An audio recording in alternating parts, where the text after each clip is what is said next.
Throughout history, free thinkers have outraged the religious with their wacky ideas about the virtues of free speech, reason, and of course, eating babies. Now, God is dying, and it's time to dispose of his remains. From the pits of hell, Satan sends two puppets of the imperialist West and the Zionist Jews against God, Islam, and tiny kittens to bring you their propaganda and conspire for a new world order. This is Secular Jihadists for a Muslim Enlightenment with Ali Rizvi and Armin Navabi.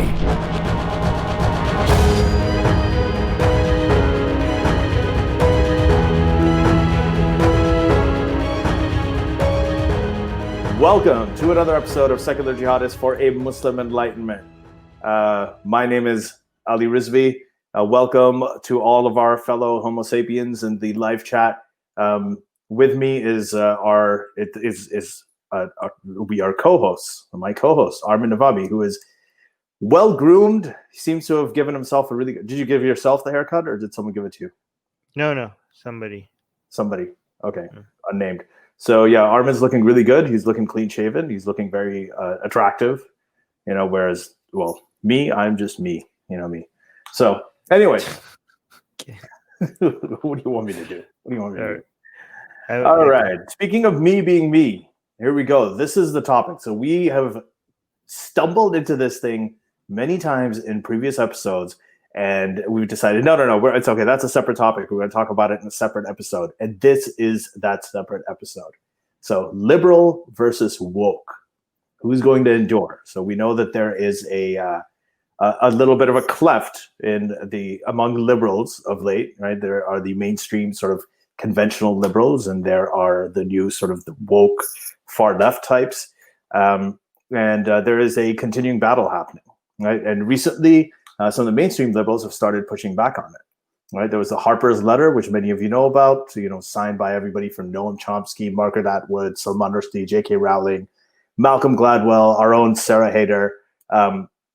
And these liberals are now fighting back against these tactics of the woke far left, right? And so here's the thing. Many of them are aligned when it comes to principles, civil liberties and all of those other great issues. But when it comes to tactics, they have problems with it.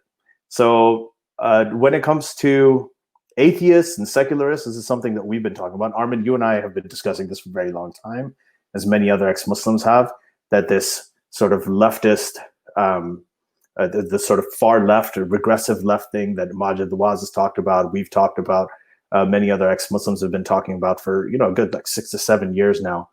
Now it's kind of come up and affected the mainstream. So I wanted to ask you first, right? What do you think? How big a danger is this woke left, and especially put in perspective with what's happening on the other side, the far right, which is an entirely other problem? Well, I'm gonna try to play the devil's advocate today. Because we got some comments today by some of our patrons to make sure that this episode is balanced. So I'm going to take the other side, and so if I want to take their position, I'm going to say that first of all, I don't accept your description as woke left. This is just like a way for you to dismiss some real activism that is happening here. And if you're asking how dangerous these people are, I'm going to take the position how dangerous we are. Well, we're very dangerous, and you guys are afraid. The mainstream liberal elite people that are noticing that they're not the gatekeepers of what is acceptable narrative. They're just noticing a bit pushback by people that have always been silenced, that they'd never had the voice, by women that are pushing against misogyny, by people of color that are pushing back against bigotry, by trans people that are pushing back against transphobia, by gay people that are pushing back against homophobia. They finally have a voice, and the mainstream liberals, they wanted to pretend that they are, that they are on the side of the dissent, but they are not that much different from, the Republicans and right-wing people. They are in their interests aligned with keeping a system that kind of creates the imagery or like the illusion that dissent is allowed, but dissent is only allowed in a framework where their authority and their position is not being challenged, right? So we create an illusion of dissent, but once that dissent goes a bit further than what they are comfortable with, and once it gets out of their control and their authority and their position is being threatened, then they feel they need to push back. And they used to be able to push back a lot more effectively because they controlled all the medium in which all of these messages, all of these narrative was being were given a voice to. And which is interesting because Noam Chomsky signed that letter that you mentioned, but he was the person that wrote the book Manufactured Consent, describing all of this. So now when there's a pushback, when there's like a crack in the system, and these people seem to not be able to control exactly where all these narratives, how all these narratives are taking shape, now, and they writing a letter complaining about cancel culture, which is so pathetic and ironic, given that it was these gatekeepers, these few elite people that are now finally getting a taste of their own medicine. Finally, some people are pushing back against narrative. They were the people that were canceling people all the time. They had the people with the firing and hiring power, with the investing power in all the narratives that kept their authority in control, and their power and their control intact. Now they're noticing that they're whining about cancel culture. What they describe as cancel culture is just people speaking back, people that never had a voice now speaking back. They're calling it cancel culture. They were in charge of the cancellation. They were always in charge of a cancellation of whoever stepped out of line, and now they're whining about people speaking back. Okay, so now after you've said all that, I have to admit that you don't look as good, and I look way better than you do. Okay. Suddenly I became the good-looking one over here. Right. So here's my response to that. It's one of the ways that the woke thing fits is that it's like you guys. I'm speaking to you as the woke person. You just woke up, right? As if the mainstream liberals for decades now, right, and a century when it comes to women's rights, as if they have never spoken against misogyny. They've never been talking about sexism. The civil rights movement never happened. They never actually passed the Civil Rights Act. They have never been allies before. They have never had the Stonewall riots and the gay rights movement and moving towards it. And yes, it took time and it was incremental, but there are ways anybody can come up and shout out a good idea. Yeah, I want free college. I want to build a wall. I want to free this. I want free this. I want free that. That's great. But you're not living in a benevolent democracy. You're a dictatorship. You're not living a socialist dictatorship. You're living in a democracy where about half of the government that you have to get consent from to pass any kind of legislation is going to be deadly against you. What are you going to do? How are you going to get those ideas through? Right? The mainstream liberals, people and this includes by mainstream liberals. Now I'm saying Noam Chomsky, even though he used to be considered far left once upon a time. But these are people who got these things through, who wrote about it, who talked about it, who were activists, and they actually got something done. It is so easy today to come out and say, I'm for gay rights. Because you know why? Because if you say that you're against gay rights, then you're going to be outcast. That's not how it was for the people who actually said it in the 60s. When people thought it was like this abomination, and the majority of people, including liberals, thought that it was a sexual deviancy. At that time, there were people, right? And that includes conservatives like Andrew Sullivan too. But these are the people who said it when it was really hard to say it, right? When they were demonized for saying it. Those are the people who fought for these rights. They're demonized, and they got things done. They got things passed.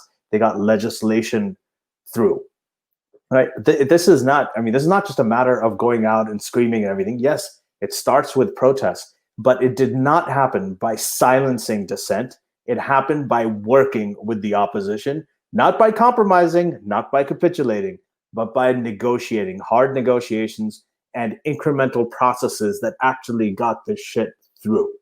Right? That is the legacy of a lot of these mainstream liberals who are speaking out against it, right? And it's not the legacy. It's not just about a bunch of screaming and going out and silencing people and using hashtags to silence them from their living rooms. I mean, and again, the scale of this is, how many Americans are on Twitter? According to Pew, 22%.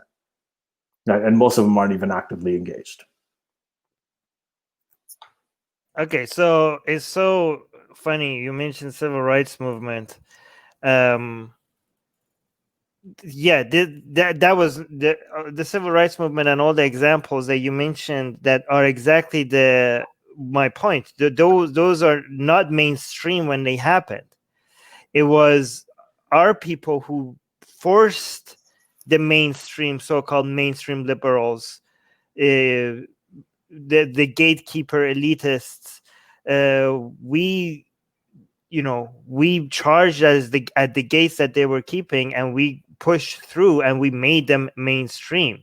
The dissent, the mainstream and the people. First of all, they're all the same. The mainstream liberals and the mainstream conservative, they're all the same. They just the mainstream liberals are just there to create an illusion of dissent, but that's the dissent that they seem to be tolerating is just a controlled form of dissent.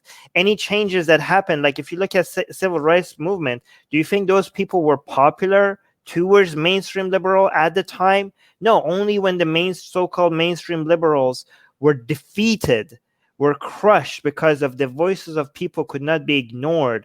Only after that they became part of the mainstream. So if you're asking how dangerous we are right now, if you think this is not even, we haven't even begun to push back against you. Yes, what you consider woke far left narrative, this is your mainstream tomorrow. Just like the civil rights movement activists, which they were considered as radicals, and now they're forced to be accepted as mainstream. Today's what you call radicals or woke, they are going to be tomorrow's mainstream. So you want to be afraid? Yes, be very afraid. Right. So when you mention about democracy, again, it's very ironic because Noam Chomsky, who signed the letter, mentioned in his book Manufactured Consent that the democracy that you're experiencing is a fake democracy, because yes, people have a choice to vote, but with the people in power controlling all the narratives, all the stories, and all the information that people are exposed to, then you create an illusion where people are choosing what they want to get, but under a heavy level of brainwashing, right? So the only way that you could get true democracy is not to just give people the vote, but also give people the ability to access correct information, right? Not just freedom, not just a freedom of speech, but also the right for people to have the access to the correct information. And for a true democracy to happen, what you call woke are the people that are breaking the barriers, and actually the voices of the masses are finally being heard, and we're pushing through, and reaching out to people, and making real differences. And that's when you get true the democracy that was promised, right? Rather than this fake democracy that this mainstream liberals are advocating for, right? So when you mention silencing dissent, this is so ridiculous. This is not silencing dissent. Freedom of speech never meant freedom from consequences, right? Freedom of speech doesn't mean that people don't get to call you out on your homophobia, on your transphobia, on your racism. Freedom of, silencing dissent. Silencing dissent was happening when both sides, like the Democrats and Republicans, were in agreement on who among the political elite get to say, who get to talk,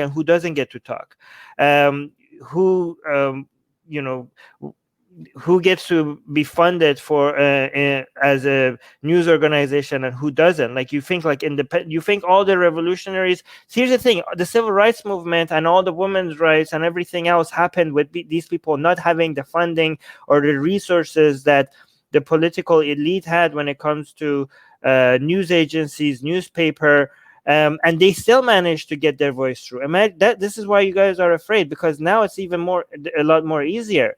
And if the civil rights movement happened with the limited resources that they had, imagine what you call the woke is going to achieve with all the cracks that we're making compared to before, right?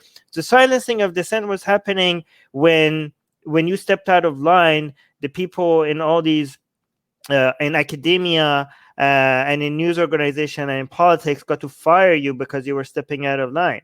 That if you weren't acting within a certain framework, then you wouldn't have even gotten the funding for your newspaper or for your news organization, or for running as congressman or senator. Like if you step out of line, you wouldn't be able to get the funding. Now we're actually, our agenda and our voices is making it into your politics. We have, it's making it into it's through social media, is reaching the people. Even with social media, that is now becoming our major weapon. Even it backfired on them, because they thought this is another media that they get to control and create a false sense of choice. We had the blue check marks, the algorithm, recommending the mainstream news outlets, but with all the manipulation that they try to make to just make sure that the mainstream is in power and that's the voice that is getting out there, we have managed to use that tool and turn it back on them, and we are slowly growing. And once we get the way that works is that if once we get to take the control of culture away from you, this is going to be like a flood that is going to take over everything, because these are voices that have been trying to get some form of audience for decades, and finally the barriers are falling apart. And once that barrier falls apart completely, you have no idea the changes that we have planned. This is not something that you could turn back. This is not something temporary. Mm-hmm. I actually agree with the devil in some of these cases. Oh, okay. Yeah, I like that. Was that totally devil's advocate, or do you actually believe in some of those things you were saying? Well, I mean, there's always a little bit of truth mixed with. Yeah, a little bit of truth. So I believe in that. I think that there is some correction due. I don't think that what you're talking about in terms of the whole, being the woke, the causes that you're talking about, the principles that you're talking about, the history of censorship that has come with the mainstream. And you're right that the radicals of today become the mainstream of tomorrow, and the radicals of yesterday became the mainstream of today, right? I just don't think that it happened by piling on people, getting them fired from their jobs, falsely accusing them, or spreading, using the definitions of word like racist and bigot, and spreading them so wide that even your own potential allies fall in it. You had to make some imperfect friends. Martin Luther King Jr. did that, right? You had someone like Malcolm X who was very militant, right? But people like Martin Luther King, who actually ended up making these changes, he didn't do them by crushing the opposition and crushing the system. He did it by working within the system and then crushing the opposition, well, crushing in a very different way, not like firing them from their jobs or casting false aspersions against them. But that is the only part of it. That's the only part. Again, I said, when it comes to the woke crew, when it comes to the social justice crew, when it comes to their principles, I don't think there's any difference between the principles and what the woke people want to achieve and what most liberals want to achieve. The vast majority of us, right? But the liberals want to use people's desire for change as a way to just signal to them that they're on their side. But once they are in power, they the mainstream liberals have never been a source of change. They're only being forced to change when they've been forced to change. Yeah, no, they've been forced to change. And when you say, like, when you're talking about working with the system, we are working with the system. We're replacing your politicians with our politicians. We're replacing your news anchors with our news anchors. We're replacing your activists, your fake activists, with our activists. We are working with this within the system. If you think that people saying racist, bigoted, and transphobic, homophobic stuff and losing their job because of it is by any means anti-free speech, or by any means not working with the system, then you're delusional. That's just people. What do you expect? Do we have to tolerate people that are that are just spreading hate? This is just consequences to horrible ideas. Like, even in this letter, it's very interesting because the people that are pushing back against cancellation, like, they themselves decided for like somebody like Greenwald, right? Glenn Greenwald. Yeah. Glenn Greenwald. He was supposed to sign that letter, but they decided that they don't like him and he's too controversial. So even in the process of fighting against, like, they can't even help. These are the actual people with the authority of canceling, and what they don't like is not. It's not that they don't like cancel culture. It's not that they don't like people being canceled. What they want is that they want them to have the authority. They want them to be in control of who gets canceled. Gets canceled. Yeah. The people who signed this letter, they are completely in favor of cancellation. They're just worried that they're losing the power. Okay. And look at who signed this letter. People like JK Rowling, who's spreading transphobia, people that got stepped down from their job because of pushing for an authoritarian government, sending the military against protesters, and people speaking back against that. And now the editor stepping down, are like, oh wow, boo-hoo-hoo, cancel culture. Really? You think somebody who's pushing for that kind of narrative should be in charge of such a major newspaper? Like, of course that person should be losing their job. So here's the thing, and I want to ask you. So I want to ask you this seriously. Do you think that there are elements, like, what you're saying about elements of cancel culture, they've always been around, in the sense that, you had these media corporations, and I remember when I was growing up in the 80s, before the internet, you got one side of the news cycle. You didn't really get any of the videos out of, say, Gaza or Iran that you see now, right? You basically just got what people wanted you to see, and they basically decided it, and they decided it for you. So this always happened. It was also true in the 80s that, for instance, if you went and you said something racist, or you used like a racist slur, or something like that, and you were a teacher at a school. There was this case that actually Yasmin Mohammed sent to me of a teacher in Victoria. I think it was Victoria. It was a private school or something. And he had said, he was an ex-Muslim, right? He's an Afghan from Afghanistan, grew up in a place where the Taliban had like oppressed women and so on. And he saw something about FGM. And he wrote, like, he said something like, fuck Islam, and, fuck this, and fuck FGM and so on. And so he said these things. And in some group on Facebook, apparently his students found out, it became public knowledge, and the school said, sorry, we got to let you go. That would have happened also in the 1980s, right? That kind of thing would have happened if someone got found out. The only thing is that the forums where people are posting these things are just much more transparent, okay? And the problem is, when you're running a school, when you're running a company, it's not a matter of free speech. It's a matter of, they can fire anybody who they don't feel is consistent with the standards of their company. So that's one thing, right? Now, when you talk about Jake, so that was there before, that is there now, and I think it's actually justified. I don't like it. I wish everybody could say everything they want to all the time, but that is justified. But when it comes to something like what JK Rowling was going on about, and you're saying that she's transphobic, JK Rowling was coming out in support of a friend of hers who was fired for saying that biological sex is real. That was the root of the whole JK Rowling affair. So that's not the only thing she said. That's not the only thing she said. She said a whole bunch of things, but she was saying that biological sex is real. That is where it started. Okay. Yep. But then she went on to say a whole bunch of other things that were completely that were transphobic.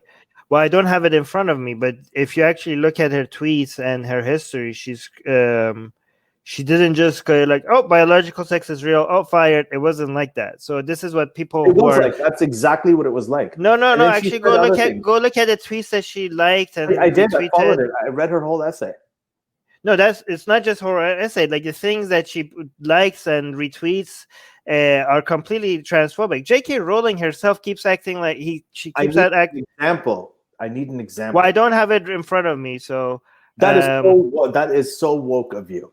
Well, that's what you do as well. Well, okay. We could come back to this. We could have a separate discussion on this on how when we're more prepared on what exactly happened. Because neither of us, I think, right now has the full picture already in front of them, right? So I'm not saying anybody should believe what I'm saying, but we could go back into that.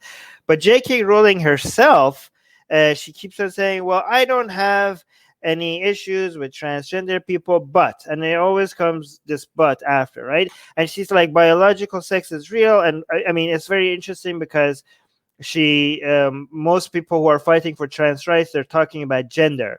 They're not talking about biological sex. They're like this is transgender.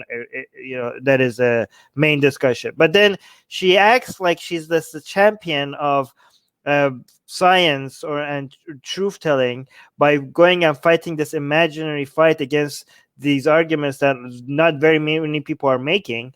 But she uses it as a way to actually, if you actually read her article, she keeps using gender and sex interchangeably a couple of times in her article.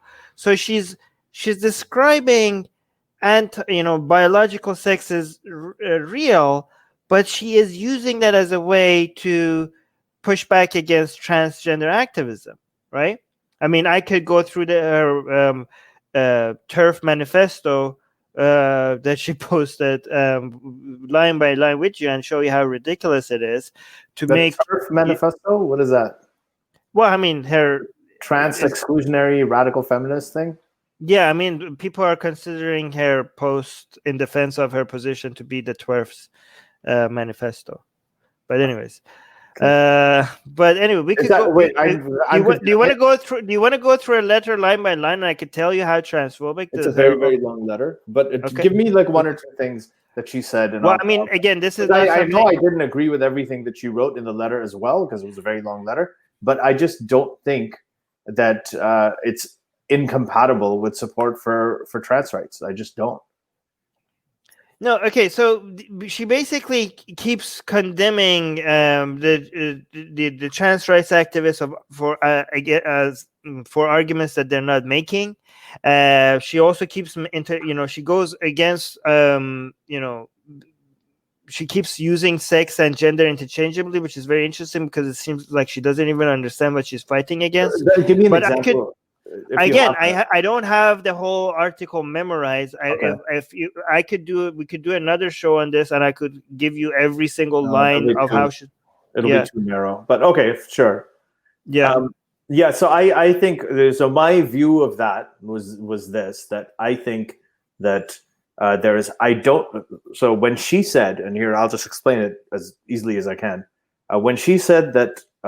Biological, so we might actually agree on this. When she said biological sex is real, and when Daniel Radcliffe said that trans women are women, I don't think those two things are contradictory. So I think that there are natal, that's Natal, natal males and females determined by gamete size and karyotype, potentially, if you take a combination of both. That birth sex, you have one thing, that is obviously real. And people who are transgender dysphoria has always been real.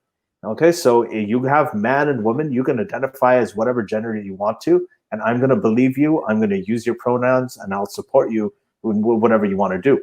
Right? When it comes to the actual natal sex, you wouldn't need terms like cis and trans if biological sex wasn't real. You wouldn't need hormones or any kind of surgery or anything like that to transition. You wouldn't need puberty blockers. Where is her article? Can you actually send it to me? I'll try to find some. Okay. JK Rowling. Okay, anyway. So if I knew that we were going to discuss this, I would have so much stuff ready for you right here to show you how. I mean, we don't have to go into it in a lot of detail. She keeps telling she doesn't see, like, if you're actually carefully read what she's saying, she doesn't think trans women are women.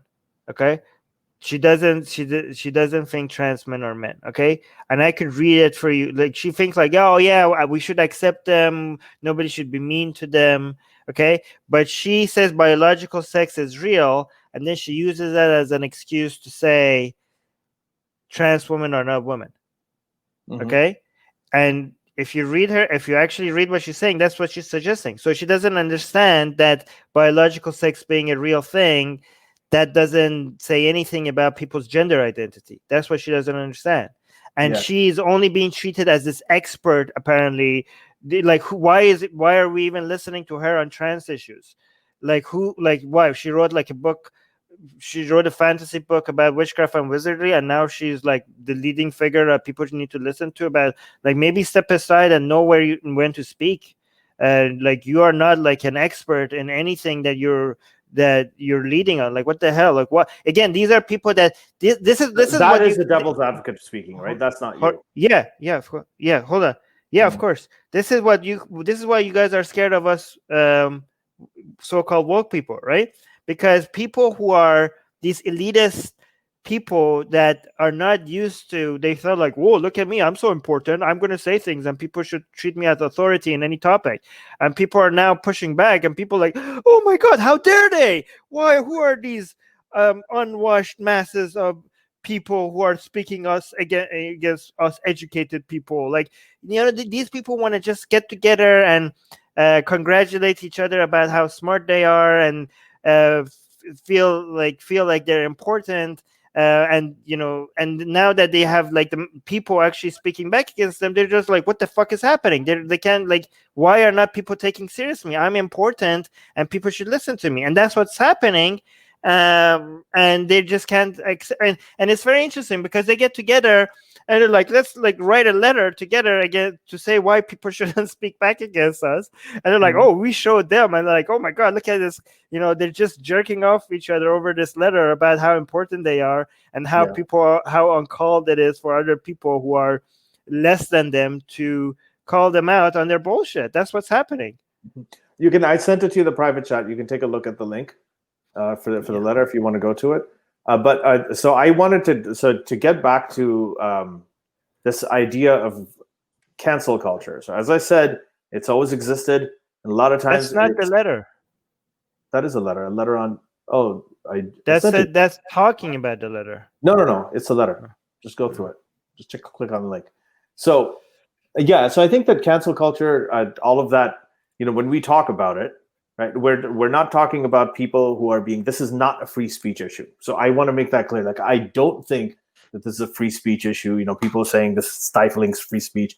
That like the Trump people and a lot of they're saying that this is restricting our free speech. It's not restricting anybody's free speech. Alex Jones is still free to speak out as much as he wants to. Andrew Sullivan is going out. He himself said that he wasn't canceled. Barry Weiss wasn't canceled either. I mean, these were not people who were whose speech has in any way been restricted. In fact, today, now, and I'm saying this as a 45-year-old, I can tell you today, you are able to see the kinds of views in more places. You hear from more writers and more activists around the world and hear their views than any time ever before in history. You can hear race realists talk. You can hear neo-Nazis, get on a live stream on Gab and hear them talk about, their views. If any kind of thing that you want to listen to, you can find it and you can hear it. So I don't think that there's any kind of free speech, massive restriction going on legally or culturally or anything. But there is a problem. There's a problem of, for instance, this guy, is it Tim Cotton, or who's the guy, that senator who wrote about how the military should come into cities? Yeah. Tom Cotton. Yeah, the senator. And the New York Times, they fired their editor. for running the op-ed. Rightfully so. Okay. He didn't even read it. Did you know that? Who did? He didn't even read it. The editor. He admitted that he didn't even read it. He's running. Okay, he should have read it. I agree. Oh yeah, so he got. Oh, boo-hoo! An editor loses their job because of incompetence. Wow, tragedy, cancel culture. Is that why he lost his job? Yeah, I mean, he didn't. He wrote a letter. He published something that was so irresponsible, that was pushing for authoritarian. Why was it irresponsible? Why was it irresponsible? Getting the military to push back against protesters. Like, are you like pushing for an authoritarian regime, for a tyrant to get more? He wasn't fired. He was made to resign. James Bennett. Yeah. Yeah. Oh, even better. Like, he wasn't even fired. He just stepped down. Wow, cancel culture. Boo hoo hoo. Like, are you guys fucking serious? This is from the people that never let any of the important voices get to anywhere mainstream, canceling everybody that was any form of real dissent. And now one guy steps down because of irresponsible behavior of pushing a complete a narrative pushed by a far right government that wants to become that is having dreams of tyranny, and publish it admitting without reading it, and somebody as irresponsible as that is stepping down. Oh no, cancel culture. Boo fucking who? Is he if he had read it, right? If he had read it and he had run it, would you and your woke friends have supported the publication of the article? Well, of course, I wouldn't, but it's interesting because this is the push for. It's funny because a lot of people call us fascists, and this is mainstream media outright advocating fascism, right? And they're being called out for it, and there's some slight pushback and a slight bit of a consequence to pushing for outright tyranny, and people are like, oh no, these Antifa people, or these woke people, they're the real fascists. Yeah, right. No, so officially, I'll agree with you. I'm not a fan of sending the U.S. military in. I'm not, okay? But the New York Times has run columns from a lot of conservatives. Bill Kristol used to write there. Okay, there was what's his name? A lot of them still do. David Brooks writes there. Right, at the Ross Douthat, all of these people had columns there. This is a senator. He is an elected senator, United States senator, who's coming in and talking about a certain policy. Oh, okay? A senator. See, this is what you guys do. Because it's senator. These are the elite people that we should be taking seriously, even when they're pushing for fascism.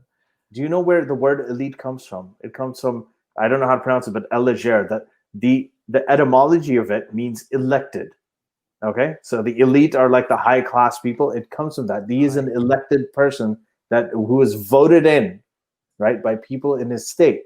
He's an elected official, and he has a voice. He's saying it. The New York Times has run op-eds from dictators, right? There are people like Ahmadinejad, Columbia University, and when Ahmadinejad, you're the president of your ex-country or your country, actually, Iran. When he visited the UN, Columbia invited him to speak, and he came and he spoke, and he said a whole bunch of shit. He said, there's no homosexuals in Iran. That's when the whole thing happened. He did it. I mean, there was and I supported that. I think that that's good. That is a good thing. Now what's happening is there's editors who are being made to resign because they're running op-eds by, I am not a Tom Cotton fan. Okay, neither are most liberals, but neither is Noam Chomsky. But he signed that letter because he thought that it was a terrible thing. So you're saying these people used to get what it used to be like is that when people spread bullshit that was in their best interest to maintain their position of authority, they didn't used to be that much of a pushback, and now there is. Okay, great. That's what I call progress. No, there was a lot of pushback. When Ahmadinejad spoke at Columbia, there was a lot of pushback. But for the pushback to happen, you have to have something to push back against, right? You have to have the original event in the first place so you can have pushbacks, you can have the conversation. If you don't have the original event, you know what's going to happen? I'll tell you what's going to happen. Tom Cotton is going to write. He's going to go ahead. He's going to vote for it. He's going to drum up support behind closed doors. He's going to go ahead, and then they're going to send the military in. Well, and this is the pushback. There's going to be no discussion around it. Ali, right? This is the pushback, because if these people weren't manufacturing consent when they were spreading when they had these people coming and writing op-ed, they wouldn't just irresponsibly putting it out there without the pushback. They would have somebody pushing back on every one of these points and then putting that out there, right? Instead. But because these people are not putting the push, they're not letting the pushback to be part of the mainstream. This is what you're saying, like, oh, the original thing needs to be there for there to be the pushback. Well, guess what? We are the pushback. This is how it feels for there to be a pushback. This is how it feels for there to be consequences for spreading fascism. Everybody knows how it feels.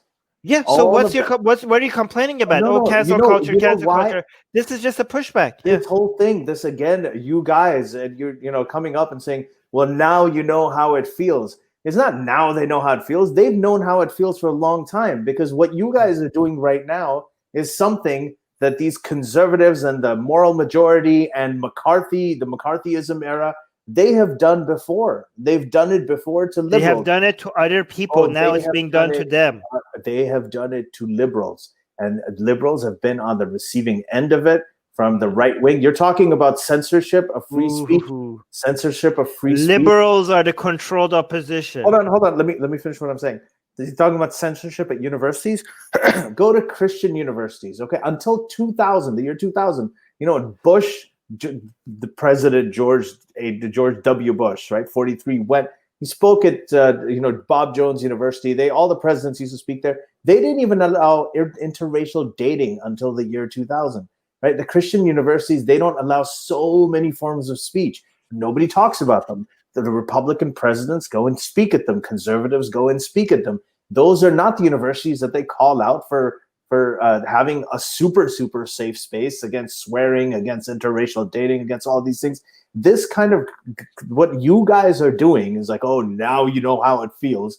Well, people who are liberals who've actually gotten things done in the past, who have actually fought against these things and won throughout history, they know how it feels because they got it from the right wing, and now they're getting it from their own bullshit. Left wing. The people that bullshit. Tactics. Bullshit. The people that have done this in the past, they were getting it from both sides. They were getting it from both the Republicans and Democrats.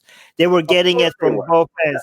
They were getting it from both ends. So don't pretend that the liberal elite people were on the side. That's not the point. Let me. And also, don't tell me about the root word of what elite used to mean. We know what we mean when we use these words today. So, don't give me oh, this is what the original. Who gives a shit? We know what it means now. Okay, and also what we are doing is delegitimizing the institutional authority that you guys didn't used to have, and now it's being challenged. We're getting the unfiltered masses have an effect now more than ever. So.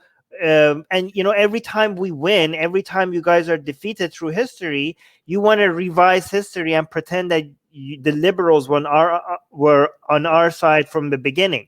They were never on our side. They were always pushing back against us. They were pretending. They only come and claim credit for the work of what we do after we defeat them. This is revising history. Right, and the thing that is scaring the most is that they're no longer immune. They used to have some level of control over what the masses get to see, and now they're losing even that control. And if they're going to keep losing it, and they're afraid of the consequences, they're losing control. That's what's happening. Okay, you had the privilege. They had the privilege of hiring and firing and investing and controlling the narrative. And again, this is what happens when people lose their privileges. When people lose their privileges, they go and cry out oppression. Oh my God, or what happened? We're being silenced. You're not being silenced. You're just losing the privilege of being the only voice in the room. I agree with. And I'm fine with it. You don't want to, if you want to deplatform, you want to do like Twitter wants to ban Tommy Robinson, I don't agree with that. I wish that they wouldn't, because I find it very entertaining to have these people there. but they've done it. It works, and that is not anything new. That's not something that you guys came up with. That's been happening for decades and decades and decades. Yeah, okay? From our side, from the people that were labeled as radicals, from the people that were considered unfit for civilized discussions. Those people, Armin, though. Those are our people.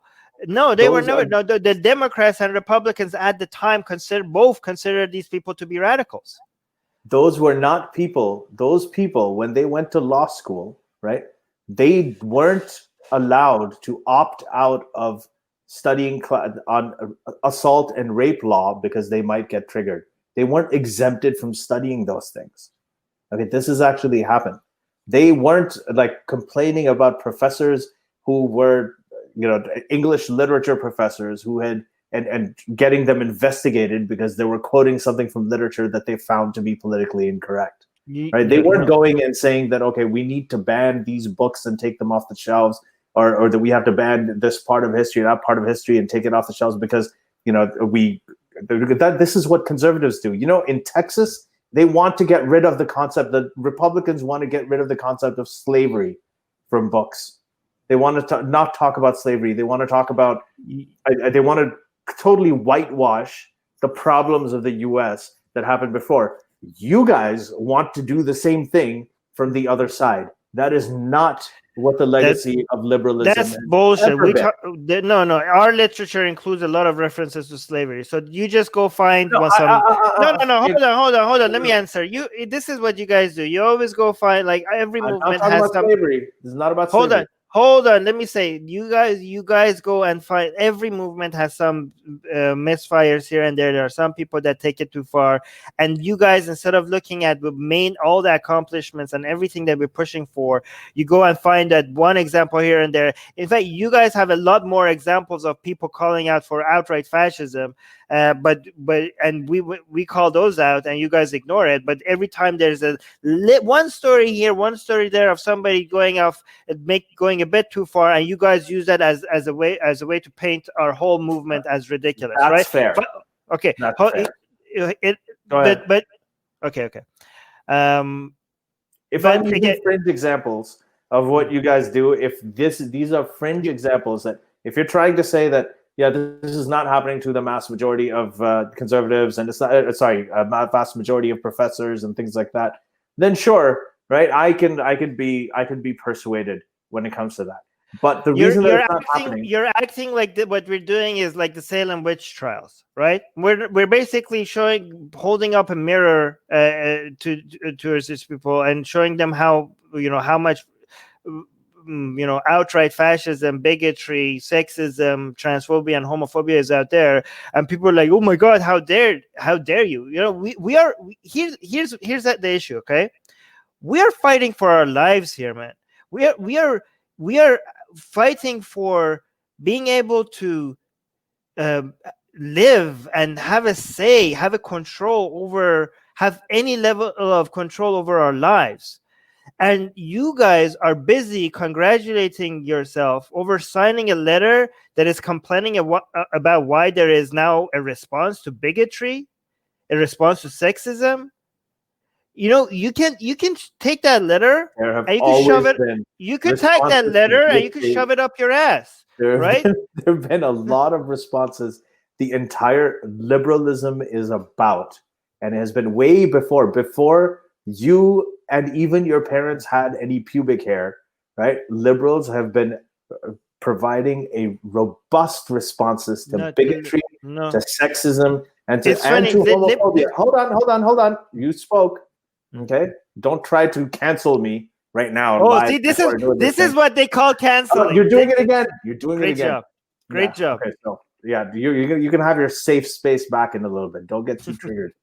But this is what liberals have been doing this for decades. This bigotry, as if sexism and homophobia and all of these things just showed up when you guys won. Wokeness is a white privilege. It's a privilege of basically young white people generally.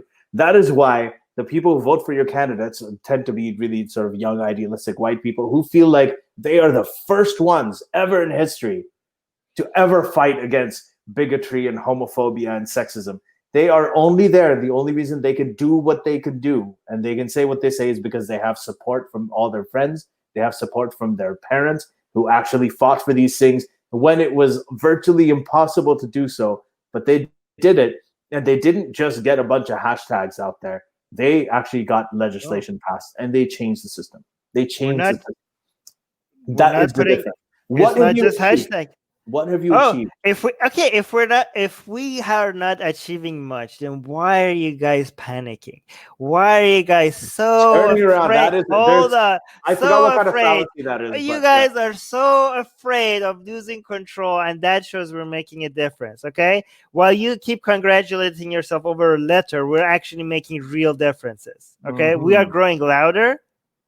And if this is all you can do in response, then be prepared to be replaced. Oh, what you call mainstream liberal. It's very interesting. You're like, oh, the liberals were the ones that were doing all of this. The main person that signed that letter, that everybody is highlighting and congratulating themselves for getting that person to sign a letter, was Noam Chomsky, and he was the person for decades to write about and tell people how these so-called liberals have actually manufactured consent, how they are the gatekeepers of what is acceptable narrative, of what people who gets to say what. These liberals were the actual so-called liberals were the actual gatekeepers. They were the actual people in control of cancellation. That was the true cancel culture. This is not cancel culture. This is the cancel culture being taken away from mainstream liberals. The letter is not about. As I said, you're the sort of read the manufactured consent by Noam Chomsky and see how much has changed since when he wrote that letter. He hasn't changed a bit. Okay, he's not the one who's changed. This conversation is not about that. This is not about his principles. Like I said, you are, the woke person, right? The sort of quote unquote woke person, and I am the more sort of conventional liberal over here, right? Who's talking the older person. With the experience. But in any case, we are aligned on the vast majority of things you want to achieve. You want to see bigotry gone. You want to see sexism gone. You want equity for Black people. You want civil liberties. You want gay rights. You want all of these things. Right? Trans rights and everything. We both want the same things. You want free healthcare. You want single payer healthcare. We do too. Like, I live in Canada, so I know how amazing it is. I want that for all of my American friends and my relatives. I have 2 siblings who live there. I've got nephews and nieces who live there. I want that for them. I want Medicare for all of them. So I support that. The problem is not that. The problem is the tactics that you're using when you're trying to achieve it. And go cry me a river. The tactics that you were using at some point were easy to ignore. It was great. It was nice. It was activism. But then they became counterproductive. They started standing in the way of getting things done. Okay? And that's what became the problem. I'm talking about achievement. You're saying that you're doing it. You're changing the system from within. How are you doing it? Go ahead.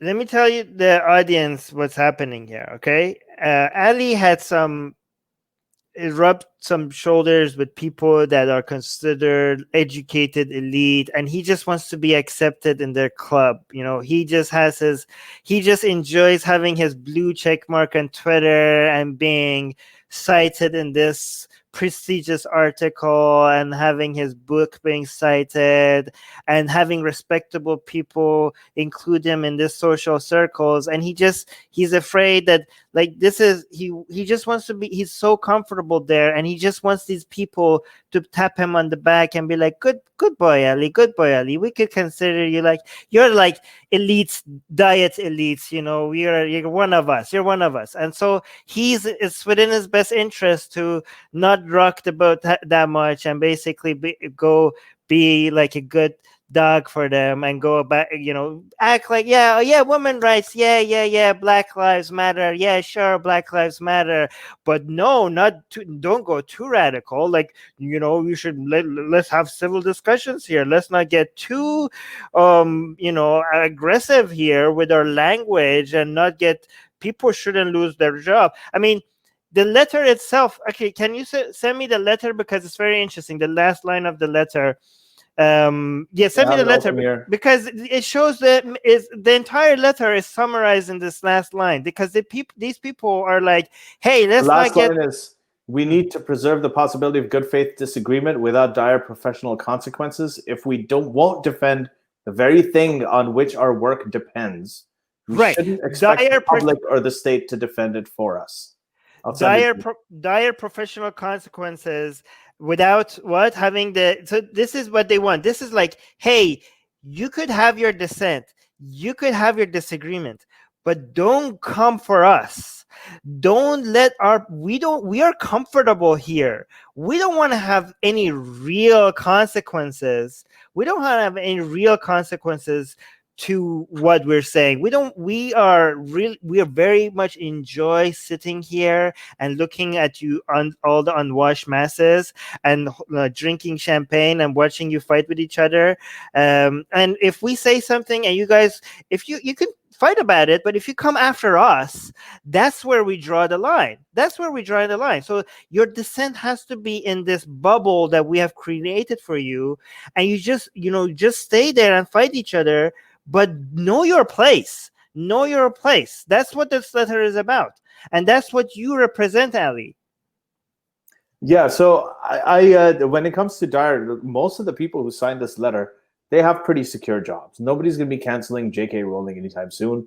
Nobody's going to be depriving Noam Chomsky of his legacy and his platform. Nobody's going to be unpublishing all of Margaret Atwood's books or Malcolm Gladwell's books or Salman Rushdie's books. I mean, these are all signatories to the letter. Not yet. Not yet. They won't. Armin. That's our... I know you think it's going to happen and you guys are going to make it happen, but you haven't really made anything happen at all, right? You haven't, like, what have you done? This letter itself proves this letter itself proves that you guys are afraid and that we're coming for you. This is you guys whining about our influence growing. So we must be making some difference. So one of my friends, his name is Armin Navabi. I don't know if you know him. Like I know that you think that he's a total Nazi and a racist. For your whole crowd just thinks he's a complete abomination. He should have been canceled a long time ago. But in any case, so we disagree on those. So we agree, me and him agree that this is a serious problem. It's obviously a big problem. Shouldn't be allowed to get too big. But where we had a little bit of a disagreement, actually, we may not have as much of a disagreement as I think. I shouldn't speak for him. Obviously, he's not here to defend himself and to state his positions. But I think overall, one of the things that is encouraging to me recently, especially this year, is that we have found out that what you're doing and all of this sort of trying to cancel professors and trying to get this person fired for this or that person fired for that, not allowing some teachers to discuss certain things in classrooms, and not allowing diversity debates and things like that, and all of these tactics are not really working. They're not really playing out. You had legislatively, like electorally, you haven't really gotten anywhere. You had a candidate in the Democratic primary, Bernie Sanders, who now even him, some of you think is a little bit too much for the mainstream, even though he was the radical at one time. These are people, he was supported by AOC and all the other sort of the squad congresswomen in Congress, the sort of left liberal ones, part of the whole progressive, more millennial left part of Congress. Now, this guy, right, he had rallies with loads and loads of people, right? But most of his support came from generally young white people, not enough to come and beat him in the primaries, right? Or to help him win in the primaries. Who won in the primaries? It was Joe Biden. Okay, who has spoken out against the kind of things that you're doing, the woke and just basically casting stones all the time, that you're wrong, without providing any practicable solutions that are actionable legislatively. Who has called you out on that? Barack Obama. Who you also probably your people is a neocon. Yeah, I know. You probably think he's a neocon, even though he started his campaign. He started his political career, not his campaign, with the guy from the Weather Underground. Again, those guys are way more radical than you are, and he was friends with him. He started it in the guy's living room, Bill Ayers. So these people, they've been there, they've done that, they've grown, they've matured. They went there. They know how to get things done. They went beyond what you guys are doing. It wasn't just about screaming in the streets and tweeting from your mom's basement. Okay, it was beyond that. And when some of you are doing it, you guys have the right ideas. You do have the right ideas. We agree on so many different things. But when it comes to tactics and getting things done in a democracy where people agree with you, you had to beat Joe Biden. You didn't.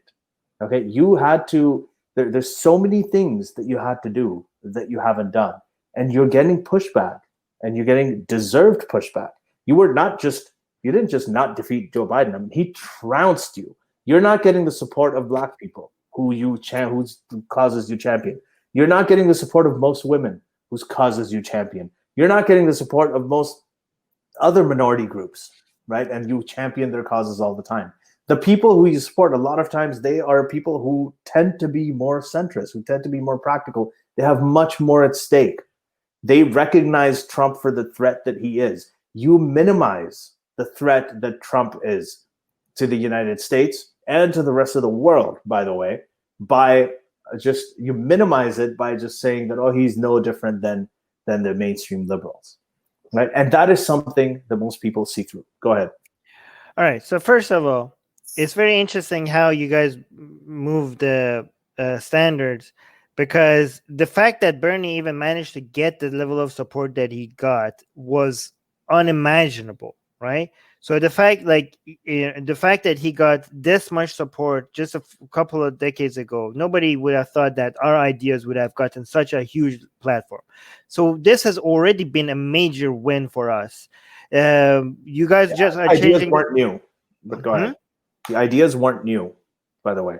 They weren't your ideas. Our ideas. Hold on, let me speak. Our ideas are just getting louder and louder, right? Our ideas are just getting louder and louder, and we went from these ideas being fringe to now getting so close to such high positions of power. And you're like, but you didn't win the presidency. Yeah, so what? We already made so much progress, and we'll continue to make so much progress. And then you go out like, Biden and Obama are against you. No fucking shit. You're just describing the mainstream liberals trying to fight back against actual dissent. Your people are like, we should this letter, and you guys are saying like, we should allow dissent. We are the dissent, motherfuckers. Normalizing dissent is letting our voices be heard. This is what dissent looks like. Okay. So, and then you say like, women are against you. Most women, there are a lot of these people are against you. Yeah, because you guys have manufactured consent, because you guys have controlled the media. You guys control what narratives are acceptable and what information people have access to. That will change. That has already changed a lot. You're just looking at the majority numbers, but you're not looking at the trend. The trend is in our favor. The majority is not in our favor, but the trend is in our favor. So we will continue making the progress, and things will change. You say what we have done, we're slowly replacing your politician. As I said, we're replacing your journalist, we're replacing your media people, and we're also giving access to more voices to the masses through social media. Our voices have actually been canceled. This is what actual cancellation looks like. Our voices have actually been canceled for decades by powerful elites. And now you guys, now that we have a voice, you say, cancel culture. This is fucking bullshit. We had no outlets to. You're like, people are against you. Well, because we had no outlets to reach out to people. Now our voices are getting out there, and as soon as they got out there, they're making more change. They're changing people's opinions faster in a much shorter amount of time than ever imagined. And you are saying like, you guys are still weak and still not in control. Look at the level of change in people's opinions we have made with the very narrow level of access we have had to the masses. So as the crack keeps opening, our progress is going to become even faster and faster, right? You get like, oh, hashtag. You hashtag. If it was just hashtag, why are people being removed from positions of authority when they don't deserve to be there? How are we doing that? How? Because we're actually changing these hashtags that you're describing is basically you're trying to dismiss social media is because it's the only outlet that we have right now. It was the only outlet that we have right now because everything else was controlled. And now we have been giving a small window to actually reach out to people. And that's why people like you dismiss social media. Like, oh, your hashtag, oh, Twitter is nothing. Twitter is not real life.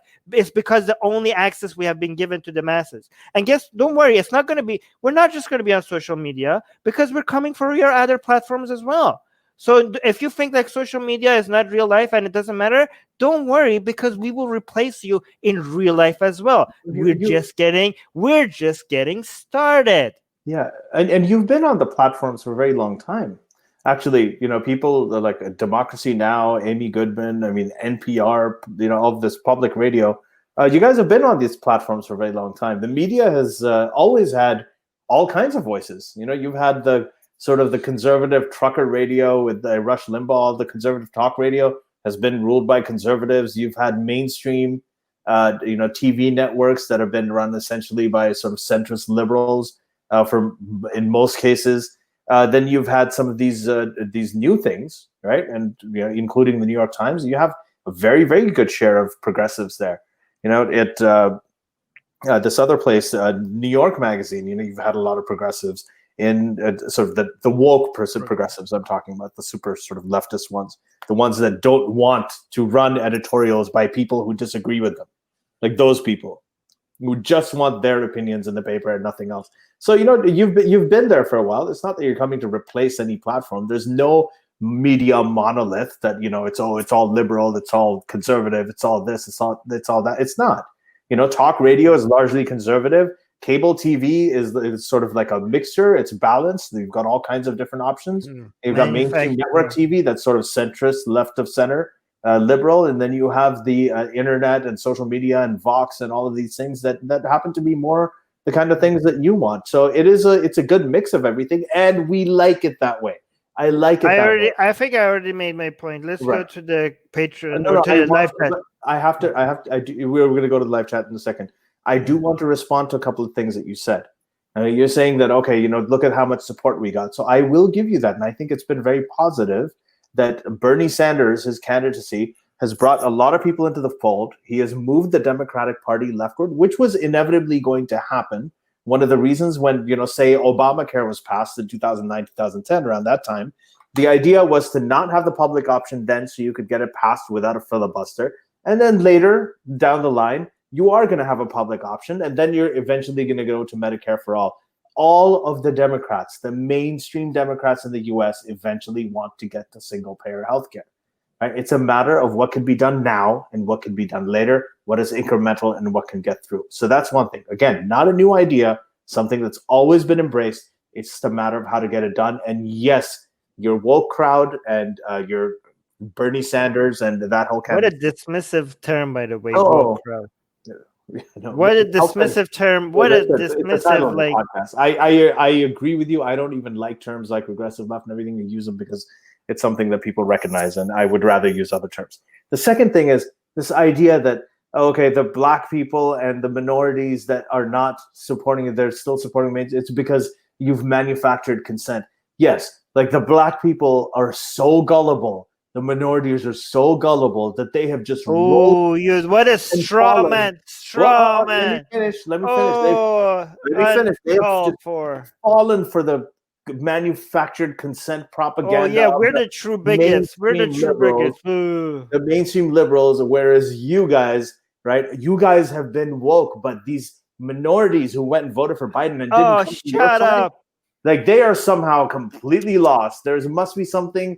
But it's okay. It's your job to save them and bring them to the light, and then they're going to come to it. That's it is such the bullshit. most condescending, and outright bigoted thing that you could say. This is what I mean. You guys and the far right, are they? And so I want to say one more thing, Armin. Okay, I mean not Armin. Whoever you are, I don't know. Mohammed Netanyahu. That's your name. I guess. Yeah. Okay. Well, you're okay. Sure. Just whatever you think is. I want to say one thing, and this is actually for the audience, and I'm serious about this. And this is one thing I really wanted to make sure I got to say in this podcast. You have conservatives, you have liberals, you have extremists on the conservative side, the far right. You have extremists on the liberal side, the far left. Not a fan of both sidesism. Okay, but the fact is that the far right extremes of the conservatives have taken over the entire conservative party. Okay, they are in the White House, right? They are in the Senate. They're everywhere. They've actually run for elections, won those positions, and now mainstream conservatives are rolling over for them. They're their lapdogs, like the Mitch McConnell Senate and everything. And this is we're talking mainly about the U.S. because the election's coming up, and this is where most of this activity is happening, right? So the far right has taken over the overall mainstream conservative party. Okay, on the left, right, when it comes to liberals, the far left is still there. Okay, this is people like this character that I'm speaking to right now. Okay, they're still there. They're still doing their thing, but they're getting pushback. Their candidate has not won. Okay, Jeremy Corbyn has lost massively, worst defeat for Labour since 1935. Like Biden, who was everybody hated online, right, and didn't have a lot of people at his rallies, completely trounced Bernie Sanders, who had loads of people at his rallies, and who was absolutely adored on the internet. There are many things. You have people like Noam Chomsky and Margaret Atwood, pushing back against this whole far left thing. So there is still a conscience that is alive, that values, open debate, that values open dissent, that is still alive among mainstream liberals. And by mainstream liberals, I don't mean conservative liberals. I don't mean non-progressive. They are just as progressive as anybody else, probably even more. These are people with records of getting things done. And these are the people who actually have the true liberal values. It's not on the mainstream conservatives, not the far right, and not the far left. It's these people, the Obama crowd. These people are still there. They're still pushing back. They're still winning votes. Bernie got a lot of influence, but tweets do not win elections. Votes win elections. You can tweet as much as you want to. You can rally as much as you want to. You can have all the placards and all of the signs and everything you want to on the streets. You don't win until you vote. And the people who have the votes still, right, are the mainstream liberals. And that is really the only hope. And I'll close on that and we can go to patrons. Wait, no, I have to respond to that. By the way, when you say still have the vote, still being the key word here, okay? Yeah. So when you keep like these people like, oh, you guys are the actual racists, what a cheap and pathetic way to respond to our activism, right? I don't think you're racist. Hold on, let me answer, right? Mm-hmm. People like when we say there's manufactured consent, nobody is suggesting like, oh yeah, the minorities and the women are the only ones that are being brainwashed and the white people are immune to it. But you obviously had to strawman what I'm saying, because this is what your crowd does every time we point to bigotry and homophobia and transphobia. Every time we point to that, instead of like actually acknowledging the real problems within both the left and the left-leaning people and the right-leaning people, it's like, no, you're the racist. This is a childish response. Like, oh no, we're not the racist. You're the racist. That's the level of discussion. Okay, great. No, you're saying like you're saying hold on. You're saying that when we say manufactured consent, we're saying, oh, women are so they're so stupid, or minority people are so stupid that they're being duped by this manufactured consent. Nobody is saying that. Of course, anybody, no matter what color you are, no matter what gender you have or sexual orientation you have, when the entire masses, all of them, when you have limited access to information, and when there's an illusion of dissent, obviously nobody can expect you to actually be waking up to what's actually happening. This is not something that we're criticizing people for being brainwashed. We're only criticizing the system, not the people. And we never suggested that women or minorities are more susceptible to it than anyone else. So that's a ridiculous strawman by you. When you said when you keep mentioning Trump, this is what the liberals do, right? The liberals they want some level of dissent, but not too much, just to show that, oh yeah, don't worry, there's different opinions there. Oh, it's just the right-wing people that are not letting you guys speak. We allow you, but as long as within this framework, and to make sure that people do not step out of line when it comes to mainstream liberals and don't go too far. They have this boogeyman. Oh, look, Trump scary. Oh, you need us because if we're not here, the alternative is Trump. This is how this mainstream liberals and right-wing people work with each other. They both have the same interest. They want them to remain relevant and be in power, and they just scare masses like, oh, if you go too radical with these lefties, you look at what you're gonna get. So they just use each other to fearmonger their people, so that both sides like, yes, we need you, please protect us, so that they manage to continue sitting in their seat. And last thing, when you mentioned the so we have the record, we are actually the people that are doing the job, and you need hashtags don't do the things votes do. So I want to respond to that, by the way. First of all, our people, the so-called the people that you describe as radicals, we have a huge record of making a lot of changes, and we managed to make those changes without very limited resources that was allowed for us to have. That was decided. That was decided. Hold on, but it was decided by you guys to have. The people that you're saying have a record of getting things done. Yes, they have a fine record of bombing innocent civilians, including children. Great record, and they have managed to get a lot of things done with a lot of resources, with actual power. When we get things done, we get it with the very limited resources that wasn't given to us, that we actually came and took from you guys, and we took it from you guys because we did things that you describe as being radical, right? So last time when you said votes, not hashtags, don't worry. Right now we have hashtags. Tomorrow we have the votes as well. This is why you dismiss the hashtags. You mentioned it hashtags because, again, like I said, you want to dismiss the social media is because the only place where actual dissent is happening. Everywhere else, everything is controlled. But don't worry, it's not just going to be hashtags. We're coming for everything else. Well, you know what? When you do, and I'll be aligned with you on a lot of the principles. I will be completely aligned with you. We'll see. In my case personally, and I'll speak for myself, I'll be aligned with you on Black Lives Matter. I'm going to be aligned with you on many of on gay rights. I'll be aligned with you on trans rights. I'll be aligned with you on all of these issues. But, okay, I'm not going to be aligned with you on some of these views about deplatforming. And another thing I want to say, and this is the last thing I'll say, and then we'll move on to patron questions, is that when you talk about radicals, when I say mainstream, I'm not excluding radicals. As I said, the radicals of yesterday are the mainstream of today. The only difference between you want to lump yourselves in, well, we're the radicals, we are like all the ones in the past who did it. No. The ones in the past who did it right now are the ones who signed that letter against you. No. Okay, the ones on the right who did it, the ones on in the past who did it, those radicals who are now in power and who got that power through radicalism by bringing in radical change actually achieved those things. You cannot take credit for that.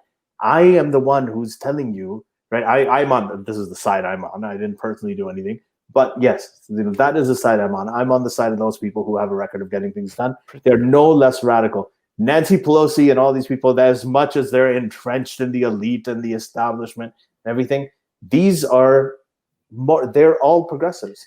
Joe Biden is running on the most progressive agenda ever in the history. A lot of that is thanks to your group. Yes. Okay, a lot of that is thanks to your group. We forced you guys. The difference between you and me is I am telling you, and I'm conceding. Thank you for acknowledging our record. Oh, I've been acknowledging you throughout. When it comes to principles, when it comes to what you want to achieve, I've told you that I'm aligned with you. The only thing I'm saying is the way you're doing it, at least the fringes of you guys, hopefully most of you are doing it right.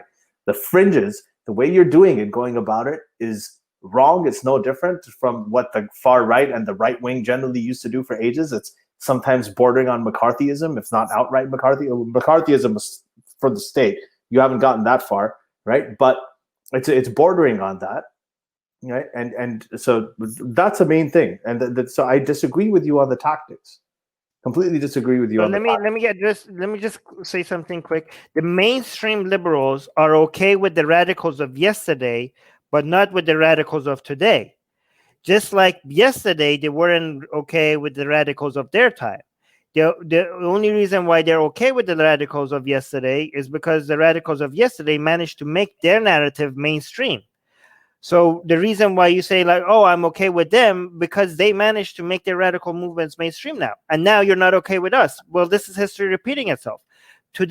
Our narrative today is seen as radical, but this is going to be tomorrow. We're going to force you guys to consider our narratives today as mainstream. And again, 10 years from now, you're going to be like, oh yeah, these people that used to be considered woke, they used to be considered radical, but now we stand with them. This is going to be, it's going to happen and again. And all the achievements that you could consider like is your achievements, like, oh, Biden is the most progressive now. Yeah, that's because we are people who not used to be mainstream. We managed to corner you guys into a position that we're forced to make it mainstream. Yeah, we are not mainstream now. We will be mainstream tomorrow. And again, you will say the same thing again. You will say like, oh yeah, these people used to be called radicals, but now it's mainstream, and everybody accepts that this is the right way to. And the people who weren't on our side are going to be humiliated as the people who stood up for bigotry, homophobia, transphobia, and sexism. So, and I look forward to that. Thank you, Mohammed Leibovitz, or whatever your name is.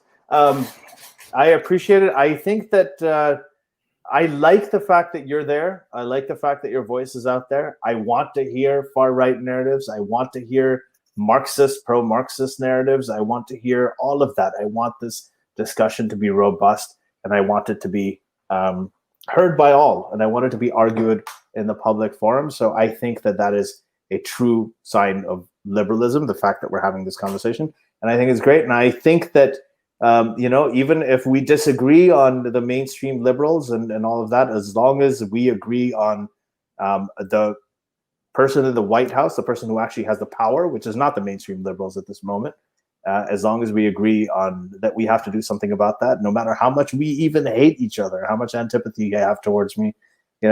Right now, we're allies and we're good. All right, let's move to the live chat. Yes. Okay. Live chat. Okay, let's. Oh my God! Now I have to see if there's any questions here. Well, ask people like, guys, if you have any questions, post them now because we're not going to scroll back up. Susanna mentioned a story that I had about that the teacher who got fired from the school.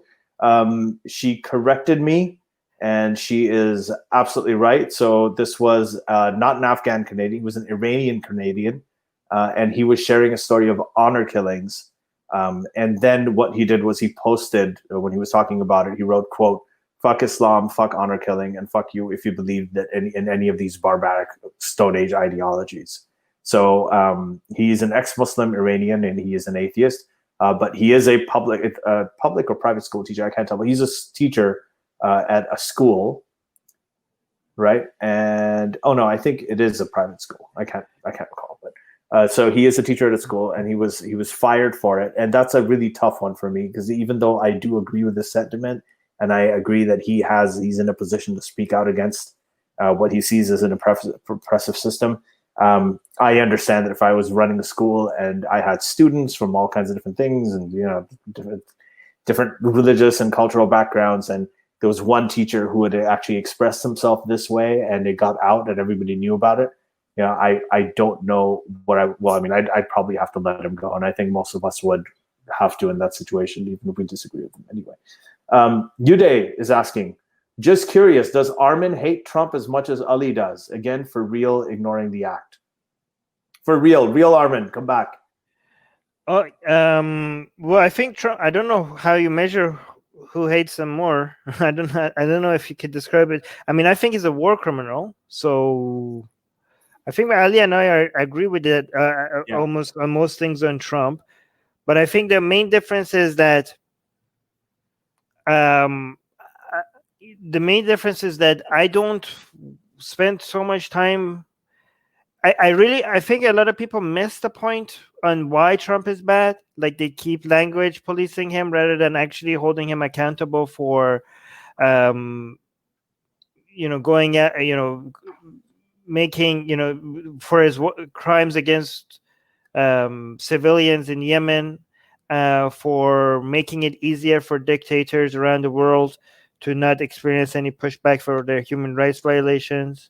For in United States for challenging practices and institutions that made United States a better place, for being the first president that has been a major challenge to freedom of expression, way more than cancel culture could ever be.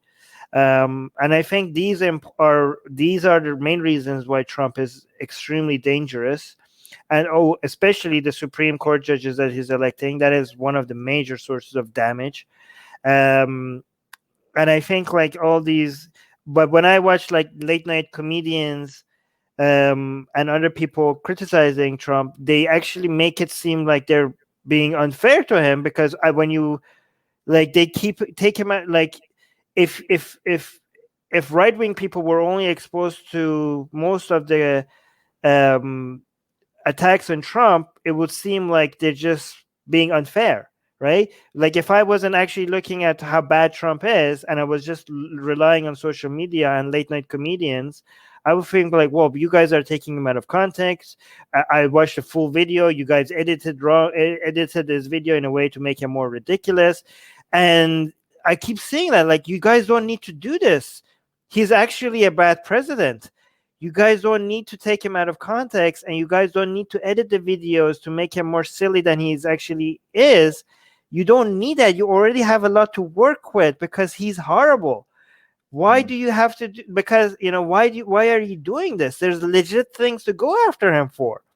Yeah, have you seen Sarah? Sarah Cooper, the comedian who basically just makes videos of her lip syncing exactly what he said, and it's hilarious. I mean, there's I like that. That's funny. No, yeah, that's funny. That's funny. But I'm talking about late night comedians or other people on social media that actually make it like he's saying something that when they just cut the clip and they like when I listen to it like on on late night comedians, I'm like, oh my god, that was absolutely ridiculous. And then I look at the longer video of what he said. I'm like, okay, that was not that ridiculous what he said if you watch the full video, okay?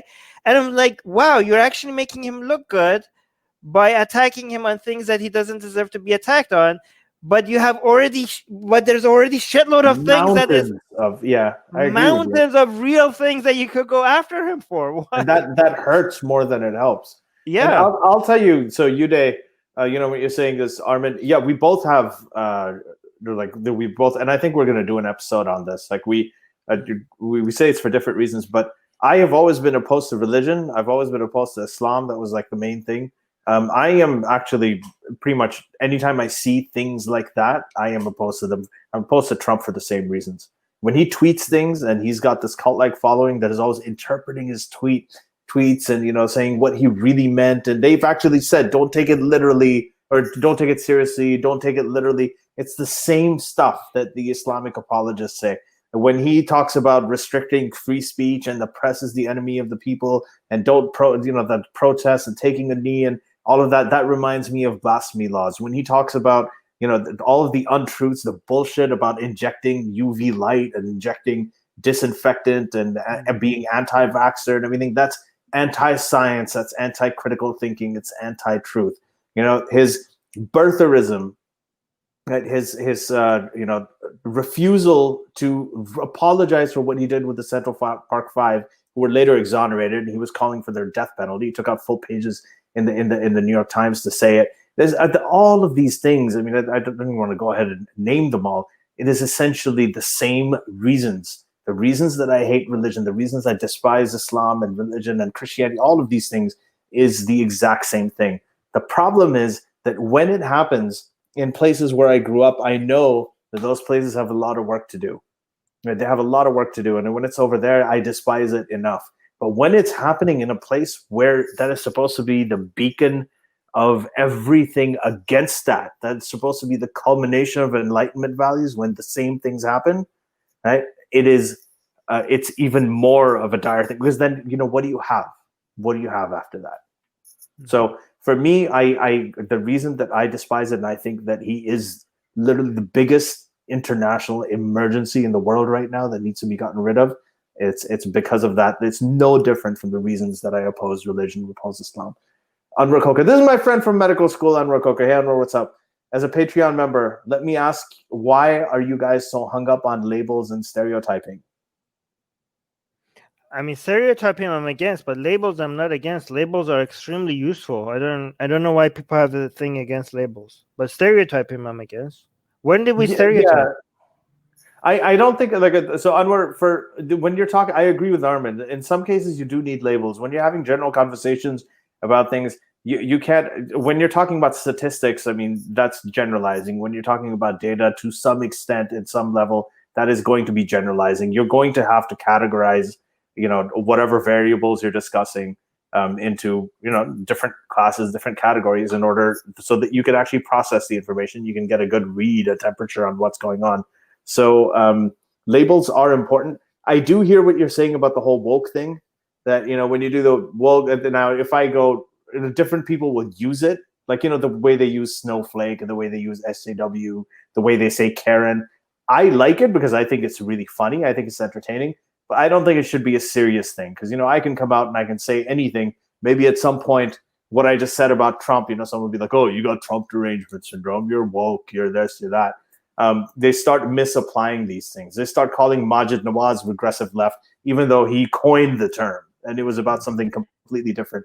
So I don't think that these terms, I believe that they have very limited they're not super, super helpful all the time, but it's a good way to categorize things sometimes. This is a question for me from Mars. Hey, Mars. Excuse me. Have you changed your stance on if you believe the woke are a fringe or mainstream? They have a lot of social power. The Whiteness Flyers on the Smithsonian were insane. They were those Whiteness Flyers, and the Flyers, and they were also retracted, and they were written by, again, not really black people. It wasn't black people who wrote them. It was the book that it came from. I think it was Judith Katz. I can't remember the name of the author exactly, but she was a white author who had written a book like White Fragility. So can you describe what these Whiteness Flyers are? Yeah, there were these flyers that identified white culture as, when they talk about the scientific method, individual ruggedness, the nuclear family, as these are somehow elements of white culture, right? And this is something that obviously was written by, this is information that was written by a white woman, and there were a lot of black people that thought it was ridiculous as well, and they thought it was actually racist. So yeah, I think that I think that woke are between fringe and mainstream. I think they're beyond fringe. And again, I don't have a problem with the woke in terms of it's, you saw this conversation where Armin's doing the whole devil's advocate thing. When it comes to a lot of the principles, we're aligned. We're all fighting for the same kind of thing. When it comes to the kind of tactics that they use, that's really where I differ with them. I differ with them on a lot of principles too, but I differ with them on the tactics. But do I think they're fringe or mainstream? I think combined with the with all of the things that we've seen this year, with what happened with the primary election in the U.S., what's happening with the national election right now, what happened with the Corbyn defeat, what happened with the Tara Reid accusation, where they suddenly went from the believe all women to take all of the accusations seriously. Even the sort of all the liberals who weren't entertaining due process before and got rid of Al Franken, for instance, they are now embracing due process, and they're correcting it. And I think that makes the whole Me Too movement even stronger. So I think that the correction is going on, and I think it's helpful. And you've got the Harper's letter, of course. So I think it is a phenomenon that'll go on its way out. Excuse me. One really important thing, though, is I think that the far left and the woke, that opposition is legitimized when you have Trump in power. When you have the far right and authority, and I agree, authoritarian system there, that is going to empower the woke more. The day Trump got elected, all of the regressive leftists that we've been fighting against became mainstream, right? And they became accepted. And even I felt sometimes, I was like, okay, well, are we all on the same side now? And it was a really, really tough thing. And I don't like that. I didn't like it. And I thought it's been really harmful. So one of the things that we want to do, if we want to fight the woke phenomenon, there are some people going over the Trump side because they want to fight the woke.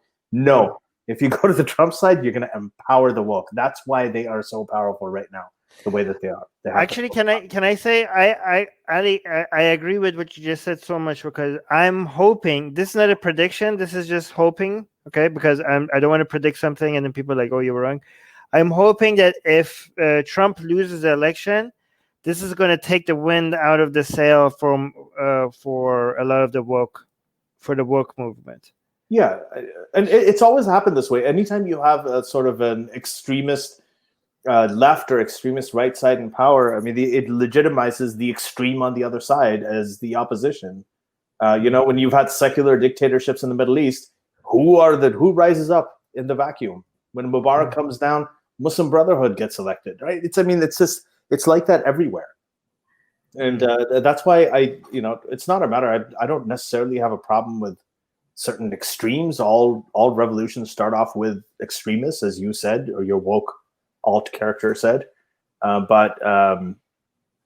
It's when you're talking about giving somebody political power, you have to be very cognizant of these dynamics. Nusan Terror Rising. America Politique is the worst. Conservatives and, quote, liberals both see the world through racial lenses, which means they make horrific generalizations like black/white culture is... Sorry, I can't see the... wait. Is there another comment? Is that the rest? I don't know. Yeah, well, Americans need to stop using white, black, etc. as if they mean anything. White culture is meaningless when it includes Bosniaks and Spaniards. Yeah, I completely agree with this. And and we're going to get him on this podcast too. Like this, my friend Habib Fani, right? Well, he's a physician. He was an undocumented worker. He was an illegal immigrant, came to the U.S. Now he's a U.S. physician licensed, and he's working on the West Coast. He was a Muslim, and now he's an atheist. He was African black, and then he came here and he found out, he talked about some of the differences that he had with American blacks, and some of the tensions between the black people in the U.S. Who have had this legacy of slavery versus black people who grew up in Africa, who grew up where black people were the majority. They may not have seen, they've had a completely different experience. So it's a really interesting conversation. I had him on my personal podcast called Professional Novice. Excuse me, sorry, I'm coughing. And you guys should really listen to it, because that's where we kind of get rid of this idea of that there is a white culture or a black culture or anything like that. Okay. Read this one. Armin, this one's for you. Okay. Who has been actually canceled and terminated that you disagreed with? Oh. Who has been? Well, Milo.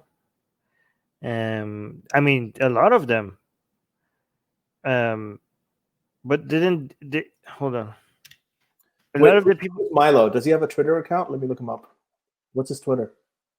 No, he's been canceled. He's removed from. Oh, okay. No idea. Yeah, David Duke. I'm against him. He's been canceled. I mean, all the far right people who've been canceled, I'm against their views. I don't think they should be canceled, but I'm against all of their views. Yeah, I mean, most of the people who have been canceled, I'm against their views. So I don't know what you mean. There's a question, a really good one. But I've also been canceled. Go on, sorry. Yeah. This is a really good question at 11:28 p.m. from Antonia Desormeaux. I hope I'm pronouncing it somewhat correctly. 11:28. Antonia. I can't. Don't go back. Yeah, okay. Just read it. I don't know. I'll read it. It says, I would love to ask, what about people changing? Do you think people can change their opinion for the better? Because canceling doesn't consider the possibility. Yeah, of course. I mean, isn't that why we do our activism? Isn't that the entire point?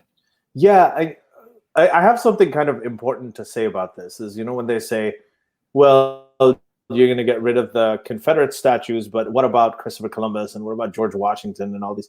And what does that got to do with the question? The question is about... The question's about people historically who did bad things. Oh, right?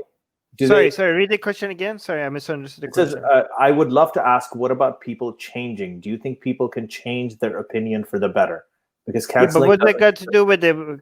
It does, because a lot of what's happening here is that they're looking at people who did things in the past, okay, like what Bill Clinton did in the 90s, and then they're painting him as homophobic. So, for instance, Bill Clinton passed Don't Ask, Don't Tell in the 1990s, right, where you wouldn't be asked if you were gay in the military, and you can't tell if you're gay. You can't tell anybody.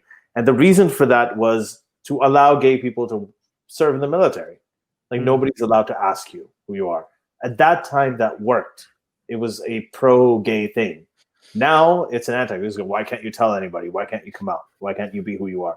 So you can't look at things then from the history of now. And the same thing goes with these. What I do is I do a simple exercise. Take yourself back in a time machine to that time and ask yourself, would you be doing those things? If you go back to the time of George Washington and Thomas Jefferson and you're white, would you be sympathetic to slave owners? Would you have slave owner friends? Would you be voting for people who own slaves? Yes, you would. The vast majority of you would. Okay, in that case, right, you can. I don't think that we can call them out. If you go back to the 1950s, we had Steven Pinker on the show actually 2 years ago today. Remember, it was July 24th, and so when he came on, he told us about. And if you were wealthy, you probably would own some slaves. Yeah, you would.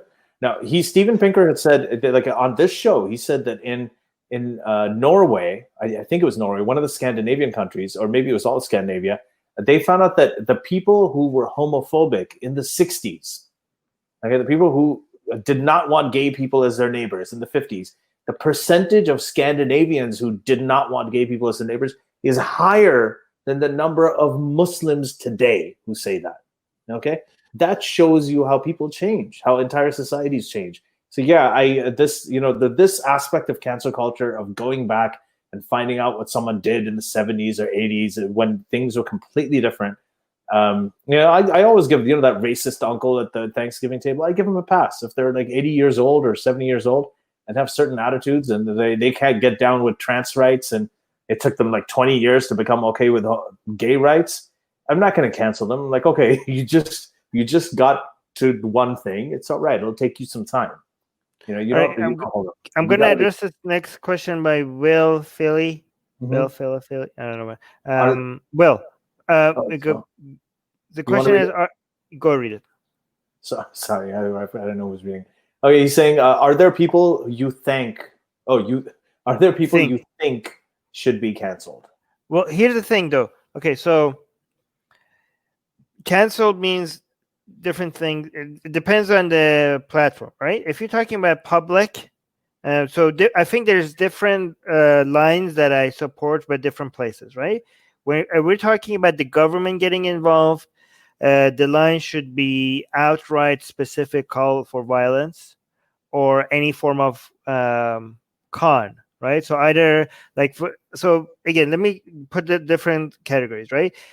Government, platforms where they have become close to public, resembling public spaces, and platforms that are not resembling public spaces, right? So government, which controls public spaces, I think that should be the most accepting area, which in public spaces, I think the limitation should be, again, call out for violence or, cons. For example, if somebody says, go kill Armin, that should not be allowed. Or if somebody says this will cure cancer and it doesn't, those should be the only limitation. Next area where I think when we talked about platforms where they have become close to public areas like Facebook and Twitter and YouTube, right now there's no laws limiting what they can do with their platform because they're private companies. But given that it made sense for us to have free speech laws because that's where most of the conversations were happening in public areas, and we wanted to limit the influence of government or what people get to say, I think it makes sense now to have something similar for platforms that even though they're run by private companies, conversations are happening there so much that they're becoming close to a public area, it makes sense for us to have like something that limits the power and the authority of these private organizations over what we get to say. And the limitations, I think, should be close to what we allow, what the limitations we accept for public areas. But any other platform, I think cancellation is completely justified based on who owns the platform. Like, you can't go to a church and start yelling at people that their God is fake. If they want to kick you out of their church because you're doing that, that should be allowed. You can't just like open the door of someone's house and start reading the Communist Manifesto to the children while they're having dinner and be like, what happened to my free speech, right? I would love to. That's a great idea. We should do that next time the pandemic is over. Let's go to door and start reading the Communist Manifesto to people's children. No, just sit at the dinner table and start reading it to the family, and they should just sit there. They should just sit there and take it from you, right? Yeah. So I think when it comes to platforms that are smaller and they're not even remotely close to public area, I think any form of cancellation is justified by the owners of that platform. Mm-hmm. Right. Yeah, and I think it gets into complicated questions. This we should have. We can talk about. We have talked about this actually in the past. Is whether the large platforms are monopolies or not. Whether they fit the legal definition of a monopoly or not. There's so many different aspects that come to it. Armin, I have a question for you. Just moving away from these, specifically for you, is it kind of a tough question, but deplatforming, like I used to think that, okay, this isn't going to work, it's going to make these people more powerful, but I gotta admit it works really well. Okay. It works with the individual, but not with, I think it works with the individual but not with the movement. So deplatforming really does destroy an activist voice. Like it has proven to completely turn them into nothing, like somebody that we don't hear from ever again. It doesn't make them louder if it's done across everywhere, right? If you, for example, if they do what they did to me, like, oh, you just, like, for example, I was removed as a speaker at the university. If it's just one off here and there, it actually helps the activists because it brings a lot more attention to them. But if it's done everywhere, like, oh, YouTube, Twitter, Facebook, just remove this person from everywhere, then it's very effective at completely removing that specific activist. But I don't know how effective it is when it comes to the movement as a whole. Yeah. Susanna is saying, never say you know the last word about any human heart. It's a quote from Henry James. Okay. Okay, next from Frank Sinister. What is the benefit in addressing historical/social disadvantages on the basis of groups rather than individuals? I think that there is a lot of benefit when there are groups that have been disenfranchised historically. If people are kind of going around and taking slaves based on somebody who has just a high school education and has never been to college or is a high school dropout, right? Then, you're going to get a diverse group of people who are going to be taken as slaves. Then you can maybe talk about, even that is a kind of a group collective. But if you are targeting, if there are disadvantages that are actually based on immutable identities of groups of people, then you have to address them for what they are. Otherwise, you're being disingenuous. Now, where the individuals come in is that within those communities, you are going to have different individuals with a diversity of views, and you also have to look at that. And I think that that's one thing we talk about a lot when it comes to ex-Muslims, like secular people from the Muslim world. As a group, they are being killed. As a group, that they are being threatened, and their livelihoods are being made hell by everyone from their parents to their governments. But as individuals, they also have the diverse group of views. But when you're talking about, it depends on the scale that you want to address it. Right. If you're looking at giving them asylum, then you have to go individual by individual and find out what their individual stories are, who's more a threat, who's not, who's living where, what kind of threat are they under. And based on that, you're going to decide their case. If you are looking at just overall, if you're running a movement to try and get them rights and fight against, say, blasphemy laws, you have to look at them as a group. because that's the basis of how they're being targeted. Armin, right, so to that? yeah, let's answer this question, and then I have to go because I'm starving. But I'm gonna answer this as well. Just say you're hungry, Armin. This is actually very triggering to people who are actually going through starvation in the world. Shut up. That okay, itself, by the way, is go ahead. Oh my God! Okay. So I think there's a right way and the wrong way to do this, right? Historical and social disadvantages cannot be ignored because they don't just end even after you correct for them, right? So let's say, for example, you were going through slavery, Jim Crow, redlining, all of that, and now all of that is gone. And you were like, well, we don't have laws like that anymore, so get over it. That doesn't make sense, because if you start with a disadvantage, that disadvantage will continue through generations, right? We do have generational poverty. Like everybody might, even if everybody was playing by the same rule today, if other people had a head start before you, obviously they're going to be way ahead of you. I mean, generational poverty, like, there is a correlation between your ancestors, your parents' wealth and your wealth. I mean, I do agree that, I mean, you could keep giving me examples of people that started with no wealth and now they're wealthy.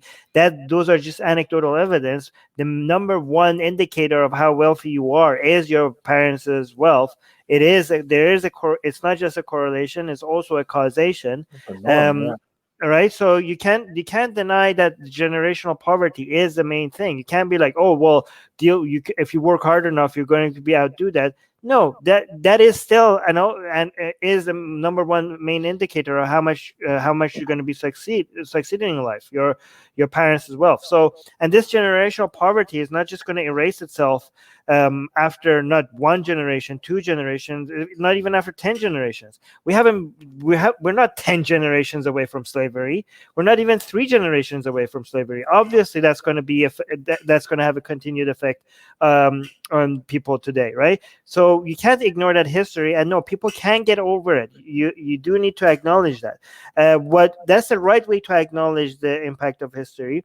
The wrong way to acknowledge the impact of history is to switch from talking about generational poverty to talking about generational trauma, as if you are actually today experiencing the whip of the slave owners on your back, and that you calling out collectively holding white people today accountable for the crimes of their ancestors. That is the wrong way to talk about historical disadvantages and social disadvantages. Yeah. Right. I'm in. That's good. So you got to go now? I have to go soon, but let's just read some positive messages. Suzanne is saying, I love you, boys. Thank you. Oh, we love you too. Jim is saying, Armin better go help with the dishes, or he is a misogynist and deserves to be canceled. No, I will not help at all with the dishes. Even after this is done, I'm just going to sit back and wait for my food to be cooked and all the dishes to be cleaned after I'm finished eating, and the house to be cleaned for me as well. Thank you very much. Frank is saying, well, then you should solve generational poverty and not just white people's generational poverty. I agree with that. I agree with that. Addressing generational poverty as a whole will help Black people more than white people. And you don't need to focus on Black people to be able to adjust for that bias if you're just focusing on generational poverty as a whole. I completely agree with that. Yeah. Okay, but the thing is that obviously the Black community the generational poverty is not the only thing that the Black community is dealing with. When it comes to anything poverty related, you don't need to focus on Black people. But when it comes to discrimination and other forms of bias that is not coming from poverty, then in those instances you might have to focus on the Black community. Can I say one thing really quick, because this is a little bit of a pet peeve of mine, when they say, well, you should focus on just everything instead of, it also works the other way around, right? So who is bringing attention to police brutality? Police brutality, by the way, is something that does affect Black people and white people both. In fact, more white people die as a number because of police brutality than black people. Okay, systemic racism is different. Obviously, that affects black people more, but police brutality affects them. Who's leading the fight against the police brutality? The black people generally. Okay, let's not. I don't want to. That's another topic, and I don't. I'm giving an example. Let me finish. So it's not whether you're with BLM or not, right? It's they're doing it. So if you solve it for them, that benefits everybody. So that's a flip side. If you want to address generational poverty and you find the group that is most affected by it and you focus on them, that is going to help white people generational poverty. No, Ali, because that will backfire. That will cause. It doesn't. That's not how it happens in practice. This has been done for a very long time. It helps everybody. Okay, Ali, if you want to focus, if black people are being getting more affected by generational poverty, addressing generational poverty is going to help them more. That helps more because that's a colorblind policy. Having more colorblind policies helps not cause more reverse, side effects and people thinking like they're being like. Imagine if then you're going to have a lot of examples of white people also wanting to apply. Hold on. Yeah. Then you want a lot of white people to also apply for these programs, and you're like telling them, well, no, we're only addressing black people. That's going to cause a lot of hatred and a lot of misfiring and a lot of examples of white people feeling that they're being discriminated against. I think you should target, given that black people are being, I think it's more effective and more if you just focus on poverty as a whole. And if black people, I'm not saying if, as it's not true, given that black people are suffering from poverty more, you're already targeting them more without even trying. The area, and then you're not going to be also accused of racism against white people. The only areas that you need to focus on black people instead of like solving something as a whole is when black people are being targeted because they're black people, and there are many examples of that, and only in those situations you need to focus on only black people, right? I think the colorblind policy thing is a problem. We're going to disagree on that. We're going to talk about that's okay. Yeah, I'm on Martin Luther King's side with this. Here's the thing. I'm going to change. I'm going to change my mind on something. I said people shouldn't. I didn't think most people shouldn't be canceled unless they're calling out for violence. I changed my mind because Mars just said, Armin, get a Mac, PC suck. I think other than people who are calling out for outright violence, anybody that suggests Macs over PC, they should all be canceled. That's the only exception I make. Okay? Except for me. No, you deserve to be canceled. If you are a Mac over PC guy, you deserve to be canceled. Around the only two people who are doing spreading con artists, people who call for violence, and people who think Macs are better than PC. Those are the only three groups of people that should be canceled. Shabam is fear of being canceled. Do you fear being canceled, Armin? I think so. Well, I mean, I do. I'm afraid of losing our Facebook page, our YouTube channel. So yeah. Yeah, we don't want to lose this podcast. So yeah, we do take it for granted a lot, and this is one of the problems. And we've had friends, people we know, like Hamid Abdul Samad. He lost his YouTube channel. He eventually got it back. And we have gotten our Twitter account back. We have been, sort of inactivated and things like that from time to time. We've been demonetized, and it sucks. And it is a problem. This whole thing. This is why I have such a huge problem with it, and why I'm such a big supporter of the Harper's letter. All right, I'm gonna go now. Everybody, be best. Thank you. Be best. Armin, be best. Sure. Hashtag Be Best. You know about the Be Best campaign? Yes, I know. Yeah. Ali hates Twitter hashtags, even though he uses them. I love Twitter. I love Twitter. What are you talking? I'm the only one. He dismissed social media. Okay. I block so and so, or no, I have to take a break from Twitter for a month. Sorry, guys, I'll come back. It's really affecting my emotional. I love it. It's entertainment for me. It's fun. You go back to your real life between tweets. It's great. Oh, by the way, Chopin is reminding everybody to like and subscribe because I suck at doing this. Yeah, thank you, Chopin, for reminding me. Like and subscribe.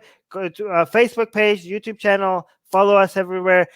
Again, if you're watching this on YouTube and you're not subscribed, what the fuck are you doing? If you are subscribed and you haven't hit the bell button, then what the fuck are you doing? I would like to say I love you all by ending this, but no, I only like the people here that have subscribed to our YouTube channel and also have hit the bell button. If you only subscribe to our YouTube channel and haven't hit the bell button, then I do not love you at all. You could go to hell for all I care. Okay. Yeah. So that's it. So hit the subscribe and hit the bell button. And also, Susanna suggesting become a patron. I don't make that a requirement for loving you guys, but yes, please become and do not become a patron if you are struggling financially. Do not become a patron. Please, you could support us by sharing the video. I don't even know why you wouldn't think of supporting us financially if you're in between jobs, if Corona has hit you, is making you not, your income is lower than before. If it's even a tiny bit difficult, do not support us. But if you're not going to miss $5 a month, if it's nothing to you, please consider $1 a month. Yeah, $1 a month. Link in the description. Support our show, please. So Armin, you're not only going to be you're not just not like Max, right? You have to be like actively anti-Mac. That's an important thing. I am. I agree. I agree. Okay. All right. Bye, guys. Bye, everybody. Bye. Thank you. Be best. The secular jihadists have been made possible thanks to the Illuminati and the covert support of Israel and the CIA. That's what we have been told, but we haven't received our checks yet. If you like what we do, please support us. Share the podcast with your friends. Write and tweet us with topic and guest suggestions. Or head over to secularjihadist.com and give $1 or more for exclusive access to live video. Have your questions read and answered on the air, and more.